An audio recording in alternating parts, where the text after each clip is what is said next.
quite interesting. Again, what they did in Asura week, back to these blog posts talking about that, which I might link to in a later episode. I don't know. I'm hoping to read them out. I definitely like the idea of doing that alongside the dungeons. So we'll just see. We'll have to see what happens.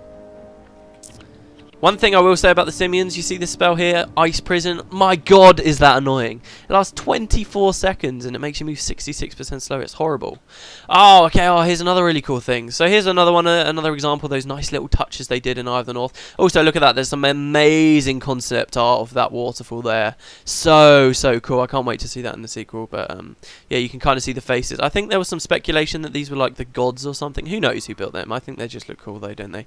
Nice waterfall with a bridge over there. I might go to that in a second. Anyway, this is another one of those nice little touches. We get venom weavers. As I said, in the northern areas of the Tarnished Coast, we're actually at the most northern area. I think you can sort of come up here at Riven Earth.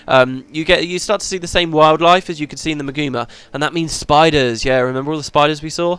There's going to be lots of them, and these are venom weavers, and they're actually surrounding a corpse here. Let's get a closer look at the corpse. A corpse of some of the wildlife we see here in the Tarnished Coast. We've already been introduced to 2 new species. Damn, look, they just drain the hell out of your energy. That's debilitating shot for you. But yeah, we've already seen 2 new races, the Krates and the Simians. In fact, the Incubuses, I think, are a bit of a new race as well. They like to live more underground, by the way, those ones. Again, not much lore about those. We've got the Spiders here, and yeah, there's another race of things. I don't know whether I really want to call them a race. And this is just one corpse. There's lots of different varieties of them. I'll see if you guys can see. What do you think this looks like? What does this corpse look like to you guys? Does it look like a Triceratops? Well, that's what it's supposed to be. Yeah, in the Tarnished Coast, there are dinosaurs. Yeah, dinosaurs all over the place. This is, in Guild Wars, it's called a Ceratodon. There's actually a mini pet of Ceratodons. Your first glimpse of one, it's actually been killed by the Venom Weavers, and they're sort of all dancing around it. But there will be a lot, and they're very dangerous and very, very cool. I'm hoping to see some more. The Ceratodons, in fact, are quite interesting. They've got a pretty weird skill. It's called Chomp, and basically they're hard to hit. They're very, they've got a lot of health, Ceratodons, and they take a long time to take out. But basically, this is a skill that if the Ceratodon is near any little creatures, so take minions, for example, if you bring in a Necromancer who's summoning his own minions, the Ceratodons can actually eat little creatures around them, and when they do, they get loads of health. But the weird thing is that they don't just kill the little creatures. The little creatures just disappear entirely from the game. There's no corpse, there's no dying animation, there's nothing. They just pop, gone, which is quite cool. And the best thing about this Chomp skill is that they actually will eat anything. It doesn't have to be an enemy. If you're fighting some Ceratodons, there's some other like raptors. You see a lot of raptors around here. Oh look, there are lots of scarabs as well. As I said, scarabs from the Maguma jungle. But yeah, if the Ceratodons are around raptors, they'll actually eat the raptors. Other dinosaurs that are fighting alongside them, so the Ceratodons will just mercilessly go off and eat them. How cool is that? I doubt I'll be able to get any footage of it because, to be honest with you, I know that they do it, but I've never actually been able to see it in action while playing the game. Maybe it's because the circumstances for it to happen are quite contrived. Maybe it's because this game, where it's all built around 8-man parties, just ends up being a massive clusterfuck all the time. Who knows? But it does happen, and it's pretty cool. Hopefully I'll be able to see it. Oh, look at these webs. Lovely, and a bit of a burnt down forest. Speaking of that, actually, we're at the northern sort of reaches here. There's a sort of supposed to be these little mountain ranges and unexplored jungle separating these 2 areas. I don't know whether we'll be able to go to that in the sequel, but I like the idea of there being actual unexplored jungle still about. Another Sky crew member. He's not going to tell me anything interesting, is he? Why are you bothering me? I'm bothering you because I want some bounties. Okay, so we'll come up here, actually. You guys might have seen a glimpse of it earlier. I'm not too familiar with navigating my way around here, but you might have seen... Yes, oh no, brilliant. I actually managed to make it to it. So the reason why I didn't go to that bridge with the waterfall, in case you're sitting there wondering why, and I completely ignored it, is because there's a giant rocky bridge thing in the middle of this explorer area. So basically Riven Earth gets its name because you can kind of see it on the map here. I don't know whether you will be on YouTube, but basically there's a very powerful river that's just sort of cut a huge chasm, a huge gorge through the middle of the Riven Earth. I think those waterfalls we saw down here were actually related to it. And basically, you've got to find a way to get across it. There are a few bridges, but this is the most interesting one. It's a giant floating bridge. So, in Guild Wars, it's nothing new to have seen floating stuff. We've seen the Sepulchre Basilica, if you remember from Nightfall. We had the Wizard's Tower at Keswick's Peak before. All kinds of floating stuff, but they really take it to another level here in the Tarnished Coast. They really do. Look at this. Oh, why are they floating? What is the reason behind this? It's just brilliant, isn't it? You find floating rocks and stuff like this all over the Tarnished Coast. It's really good. I mean, this reminds everybody when they come here now. I often see people talking about it. They're like, "Oh, this is just like Avatar," you know. It's cool though. I mean, there's that waterfall again. I mean, this is just. I love stuff like this. You see it all over the Tarnished Coast. Again, you might remember me a long time ago talking about floating stuff and a really interesting theory someone had about it being related to water, and wherever there's water, somehow they can float. I don't know. It's all speculation. It's never really been mentioned. In the lore. It's just cool though, isn't it? I don't know how this happened. It looks very much like in the sequel there's going to be airships and stuff that the Asura have developed. Are they somehow manipulating the magics that's making all this stuff float? Who knows? But this is, you know, this is a popular place for screenshots. One of my favourite places in the whole game. I mean, it's just stuff like this. This is probably one of the main reasons why I love the Tarnished Coast so much. Just look at this view. I mean, it's so cool. But yeah, there you go. So there's this bridge. I still feel like I'm forgetting like a million things. Oh, we've got some dinosaurs over here though. So here's some Angodorans. I don't know what all the dinosaurs they're based off of are. May have to work that out for yourself. If these even are real dinosaurs, I don't know. What do you think? Interesting thing about dinosaurs are that they actually... The Arenanet were quite good in... Oh shit, I'm dead. Yeah, okay, so one interesting thing, they do a lot of damage, like you might expect. But yeah, Arenanet were quite good at making them actually feel like dinosaurs. So the smaller breeds of dinosaurs actually roam in big packs. They sort of all hang out together. But the bigger ones, yes, there are T-Rexes and stuff like that around. We will be seeing them. In fact, I think oh no, it's not the case anymore. But recently, since John Stummy started doing updates, one of the updates he did later on, we'll find a really, really high level enemy. And for quite a while, it was a T-Rex was the highest level thing in the whole game. Look at that. They just... cut into you, don't they? So there we go. I wiped on the dinosaurs. Dangerous things. Very dangerous. But yeah. Yeah, we're quite good at mimicking how they move because the big ones sort of hang out on their own. Like, if you meet T-Rexes, they'll probably be alone. If you meet Raptors, there'll be loads of them together hunting in packs. In fact, in Riven Earth, there's a bit of a landmark where there's loads of baby Raptors. I'm hoping to show you it in a little while in the episode. So, yeah, we'll get to that when we get to it, I guess. Where did I just respawn? Oh, that's... Oh, no. Okay, so we want to go this way. No, I don't care about the spiders. Don't care. I don't care. I don't care.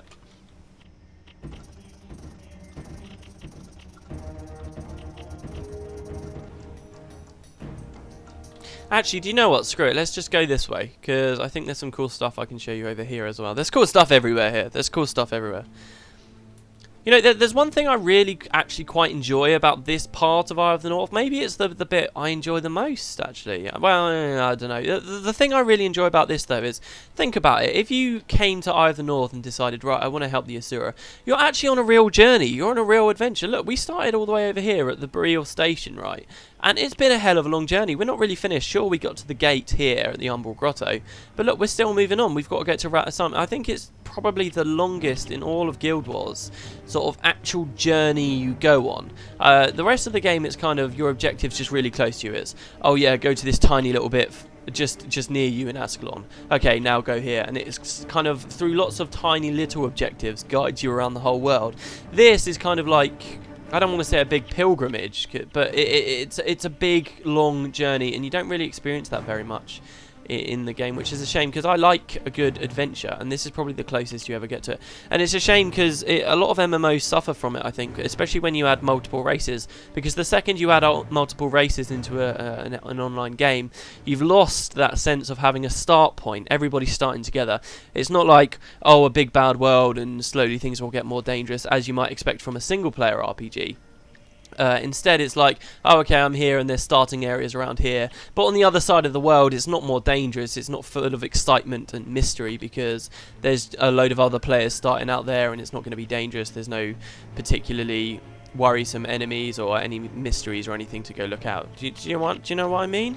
It's just a bit of a shame, I think, and obviously Guild Wars 2 is going to suffer from it as well. I think they did one kind of nice thing in it though. There are 5 playable races, so 5 starting areas with their own starting towns, but they're kind of paired off. Divinity's Reach, where the humans start, they're on their own, but the Norn and the Char start off pretty close to each other, and the Asura and the Sylvari start off pretty close to each other, which is pretty cool. Because you start off as a Sylvari, you'll start off in Arbor Bay, and as an Asura, you'll start off at Ratasum. So you can kind of see how close it is. And the Char and the Norn are about here, and the humans here. But yeah. Anyway, here's a jar of invigoration. Random spawns. You find these. I know you're guaranteed to find one in the Raptor Den that I was talking about before. It's just like those ones we found up at. It wasn't Hogney, was it? It was Thingy-mabob. I completely forget his name, but the guy who gave us the bear blessing. But basically, you find these, you can shatter them. This actually gives everyone 30 energy, which isn't to be sniffed at. That's pretty good. That's a pretty good reward. Do I want to cross the chasm yet? This is the question. I think I do. Yeah, let's cross the chasm. Okay. Cross this nice rickety bridge. Lovely. But yeah, you're guaranteed to find one in the Raptor Den. The skin of that thing actually is one of the first things I ever did in my Let's Play. Was you escort a man in pre-searing, I think he's called Abbas or Paulus. You escort him through the catacombs while he's holding a jar, and it's actually a jar of invigoration. Funny enough, it's the same skin. You could argue, oh, in lore it's exactly the same, but it's just cool nonetheless. Okay, so here's some raptors. Yeah, pretty famous. They're in Guild Wars 2. There's quite a few videos of people playing thieves fighting the raptors. The raptors, they're an assassin profession in Guild Wars 1. Another cool thing about the dinosaurs is there's not like profession diversity with them. They're not really diverse. They come across quite primitive in that all of their professions, all raptors are all assassins, and they all travel in packs. So if you're fighting raptors, you're not going to be fighting loads of diverse skills. You're just going to be fighting a load of things hungry for your blood. I think a lot of the I can't actually think of any dinosaurs that don't attack in melee though. There's Angrodorons, which we've already met. They're necromancers, and of course you saw how powerful they are. But still, they all come in melee, and they all do kind of the same thing. There's no real diversity there, which is pretty cool. Raptors are annoying though because they block all the time, as I'm sure you've already seen. But yeah, they're very cool. I actually quite like the design of these guys.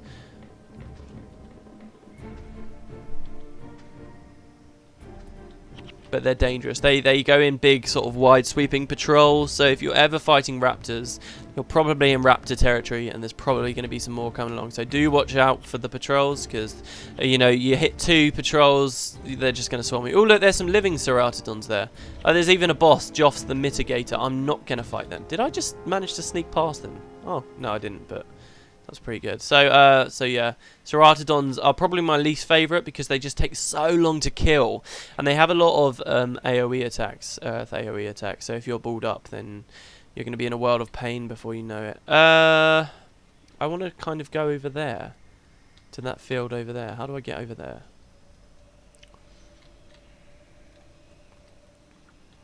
There's actually an Assyrian settlement down here, I think. On Wiki, I couldn't see that there were any NPCs or anyone interesting to talk to over there, though, sadly. It's not a place that I really have ever been, I don't think. I don't think there's any quests that take you there. No real reason to go. But if you're playing alongside me, feel free. I mean, I've shown you this route. Feel free to go down into the Tangle or check that place out, or what? Oh, God. Or whatever you fancy.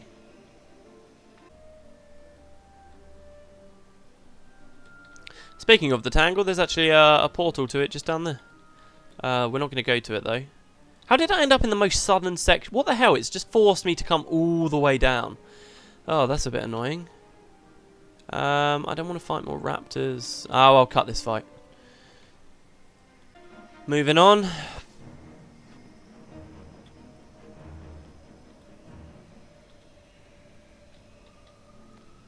I think what I'll do then, my original plan was up in this corner you can see kind of a big factory. Basically this factory is the Assyrian plan to build this Golem, this golem. Basically that's the forge where they're going to be building it. You can go there. Oh my god, the Angrodorons!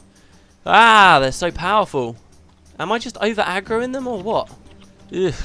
They use a lot of touch skills and putrid biles and stuff. Anyway, yeah, this big forge. It's pretty cool over there. You can speak to an Asura there who pretty much says, oh yeah, we're still working on it.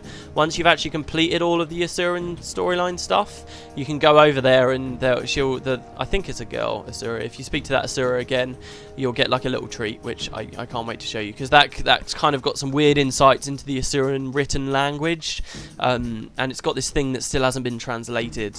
It's actually a translatable thing in the game, but nobody's figured out how to do it yet, even after all these years, which is pretty interesting if you ask me.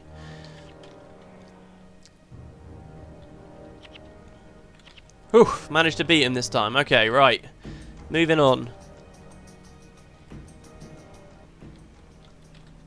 See that structure over there in the background with kind of the upside down floating pyramid above it? That's the gate to Ratasum. We're coming close. Ah, here we go. So this is the Raptor Den that I've been talking about. People farm this a lot. This is one of the big reasons why people sort of give so much of a damn about raptors. This is a really good way to get lots of gold. There's a million guides out there on YouTube. If you want to do it, obviously just go check those out.